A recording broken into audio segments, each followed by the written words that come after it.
One thing I talk with my clients a lot about is where in your life can you give something up in order to have better opportunity or more time to take care of yourself and your health. So a lot of moms are busy, right? We all are. We're taking care of kids, we're working, and if you work 8 to 5, plus commute, plus if your kids are in sports, like all these things, I get it. Sometimes a parent's day can literally be like 7 a.m. to 10 p.m. I totally get it. There's no time or room to take care of yourself and take care of your health. So I have to challenge my clients, and I challenge you guys too, to think about where can you let something go in your life where you're okay with it maybe being less than. So for me personally, I have a fairly flexible job schedule, which is really nice. Don't get me wrong. I have probably more time than you normally would in like your typical work day to get a workout in, things like that. But I also have small children, a husband. My kids are starting to get into sports. I have a business to run on the side.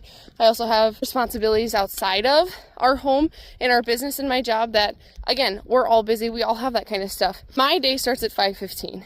Because I know that's the only time I'm either going to get a workout in or I'm going to be able to do my deep work for the business. So that's where I sacrifice a little bit there, is I get up early, which is fine. That's not a huge sacrifice. Another thing is our home, to be honest. My husband's a saint. I feel like we are split very well when it comes to responsibilities in the home. Like, he does laundry, he does dishes, probably more than I do, to be honest. So that's one place where I sacrifice, is kind of our home a little bit. I still cook a majority of the meals. My husband will grill, but a majority of like the grocery shopping, meal planning is my responsibility, which I'm totally fine with.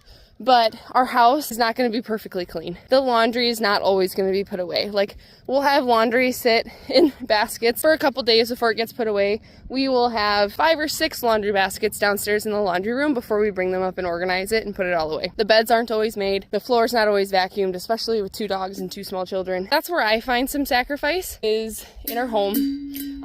Your job. A lot of people take their work home with them, things like that. Try to leave your work at work if you can. Have a hard log off time. Like, if I'm not in my office or it's after 5 or 5:30 p.m., I'm not answering. That email can wait, that text can wait, that phone call can wait, depending on your position. And really set aside that time of like, nope, when I'm at work, I'm fully at work. You don't do anything but work. And then when you're at home, you're fully at home. That way you can focus on yourself, you can focus on your family. Put your phone away in a different room if you have to.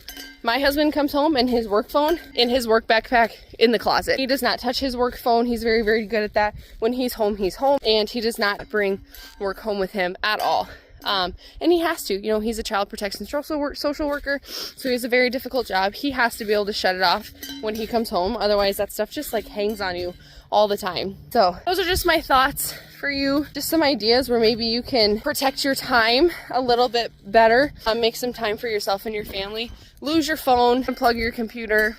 Do what you gotta do. Take off your smartwatch. It's the lifeline to our phones, but sometimes can still serve as a distraction almost just as much. So detach yourself from technology a little bit, unplug, and set aside that time for your family. Put your phone on Do Not Disturb, whatever you gotta do. Protect your health, protect your peace, protect your time.